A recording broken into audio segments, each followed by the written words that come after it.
Governor Kathy Hochul's executive budget proposal provided funding for universal school meals. According to the executive chamber, the funding will help provide free breakfast and lunch for over 2.7 million students in districts across the state. Now, this is a popular policy measure backed by both Republicans and Democrats in the legislature. The funding, which is $340 million in the proposal, has hunger advocates and lawmakers excited heading into budget negotiations.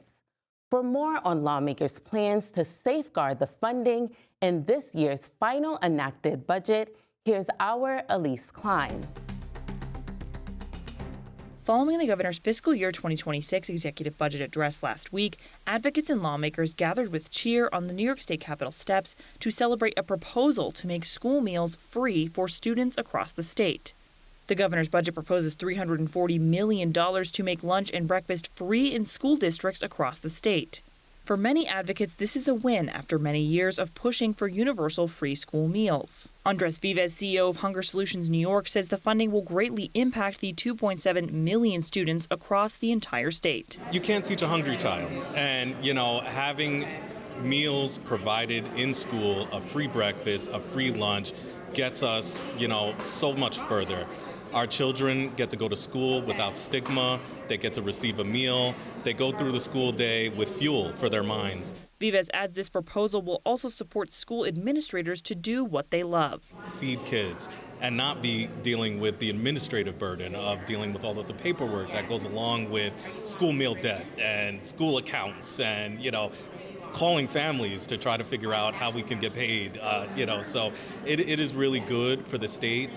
It saves families around $2,000 per child per year. In New York City, school meals have been free since 2017. Some students say they have seen the positive difference this initiative has had on students over the past 7 years. 17-year-old Faith Jones, a high school senior at Brooklyn Technical High School and a youth fellow with Community Food Advocates of New York City, says she has watched friends of hers struggle with affording lunch and going hungry. But when school meals became universal downstate, she says the cafeteria culture dramatically improved. You see the students go into line, all the students go into line, especially Brooklyn Tech. We have 6,000 students. I think we're the largest high school in the country.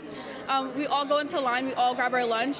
And I think one thing that is so notable is that nobody is complaining about being hungry when they're in the cafeteria. Nobody is saying they cannot get lunch because everyone is able to have access to that lunch. Jones adds free school meals help students enjoy lunch rather than stress about it. So I really do see the improvements for every student. They get to more so enjoy their school experience, and I hope that for all New York State students. There are few issues that unite both Democrats and Republicans at the state capitol, but this is an issue that has had bipartisan support in the legislature for years. However, now that the governor put it in her State of the State and her budget proposals, the path forward is much clearer. Assemblymember Matt Slater, a Republican representing parts of Putnam and Westchester counties, has advocated for universal school meals for several years.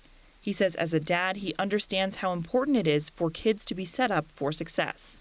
While the initiative has been funded partially in the last two budgets, it has never been fully funded. Now that the governor has put funding allocation for this issue aside right off the bat, lawmakers feel confident about the budget process moving forward. Slater says this state funding is imperative, especially for families who may not qualify for state or federal school meal assistance programs. Well, that number that the governor proposed gets us to every student and every school. In my district, we are short 12 schools, 8,000 kids who currently don't qualify for the program, and the allocation provided by the governor does get us across the finish line there. And so I think right now our focus is to get the ball into the end zone.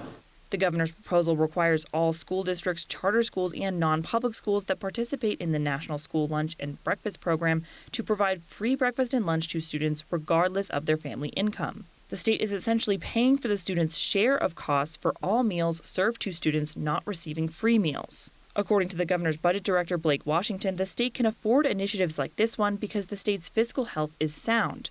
Washington highlighted $21.1 billion in state reserves and a $5.3 billion surplus from income taxes. The proposal will also continue to share costs with a state subsidy program called the Community Eligibility Provision, which allows participating schools based on a federally determined threshold need of school districts to serve breakfast and lunch at no cost to all enrolled students. The New York State Office of Temporary and Disability Assistance Commissioner Barbara Gwynn says the state helping to share costs makes sure the school district's budgets are covered. Schools that are eligible for the community eligibility provision receive reimbursement, but not necessarily full reimbursement for the meals that are provided at school. And then, of course, some school districts are not eligible for the federal community eligibility provisions. So in both instances, the state is stepping in. Gwynn adds this program means students are well fed and ready to learn. From a family standpoint, it obviously helps reduce costs that they would otherwise need to spend on providing breakfast and lunch, and also hopefully saves a little bit of time in their day to not have to prepare those meals. So it's good for families from an affordability standpoint, and most importantly, it's good for the children. So again, they're ready to learn. When children are ready to learn, obviously they're going to do better in school and have better prospects for their future employment opportunities. The governor's budget proposal means students who don't already have access to free school meals through the CEP or through the National Lunch and Breakfast Program will be fed. But this year we'll add on the balance of the schools, bringing in about almost an additional 300,000 students who will be eligible then to receive free meals. Again, making it universal, there's no question. It reduces the stigma associated with children who may otherwise be receiving meals in a limited capacity within the school. Assemblymember Jessica Gonzalez-Rojas, a Democrat representing Queens, echoed the commissioner's points, saying this funding will help close the gaps and financial barriers in parts of the state like Long Island, Hudson Valley, and Western New York. What happens is even in districts or communities that are deemed wealthy, there are working class family members, there are immigrant family members, there are children who fall through the crack. And unfortunately, while their parents may be able to fill out additional forms, burdensome forms, often language barriers an issue. Lawmakers on both sides of the aisle highlight many students with special meal tickets also face stigma. At a recent press conference, State Senator Dean Murray, a Republican representing parts of Suffolk County, says when he was a student with a free school meal pass, he was often teased. And I would get my red tickets that I would take in, and in the morning I'd show my ticket to get my breakfast, and at lunch my ticket to get my lunch.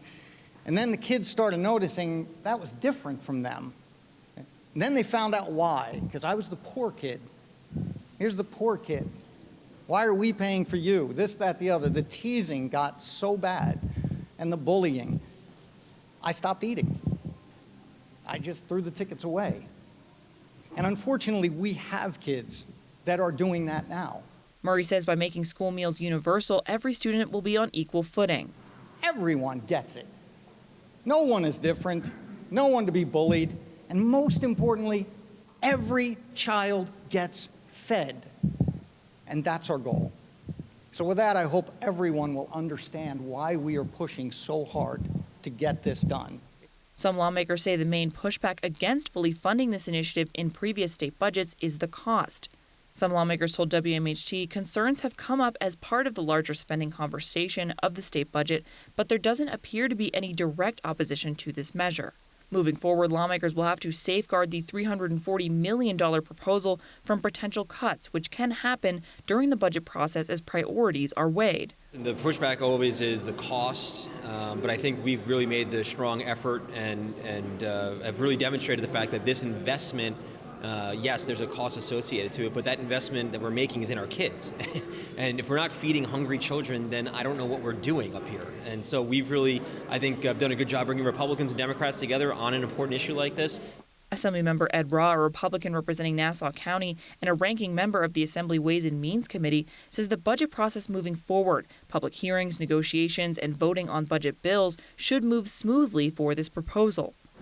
The cost, yes, that's a lot of money, but you think about it in the context of our school aid number, like it's really a tiny fraction. So I think everybody's on the same page, and it should be something that everybody's on board with. Assemblymember Steve Otis, a Democrat representing parts of Westchester County, echoed Raw's message, emphasizing the support for this measure. The negotiation is the key part of the budget process, so everything is connected to everything else. But I'm fairly optimistic. The strong support for this and just knowing how important this is for the education process and for the health of kids. For other Democrats in the Assembly, the fact that the governor put this measure in her budget proposal means the measure will very likely have the support it needs to become official. And now that the governor's put it in a budget, we feel very confident it's going to move forward. It's been in the one House budgets in the Assembly. It's been in the one House budgets in the Senate. So I feel very confident that it's going to move forward and we'll be able to celebrate once the ink is dry on the budget. Gonzalez-Rojas adds this budget measure this year could solidify it to become a permanent part of the state budget in years to come, even with a potential change in executive leadership next year. I really anticipate this solidifying this measure in years to come. I don't see how a governor robs food off the tables of children in schools. So this is something, again, that has bipartisan support.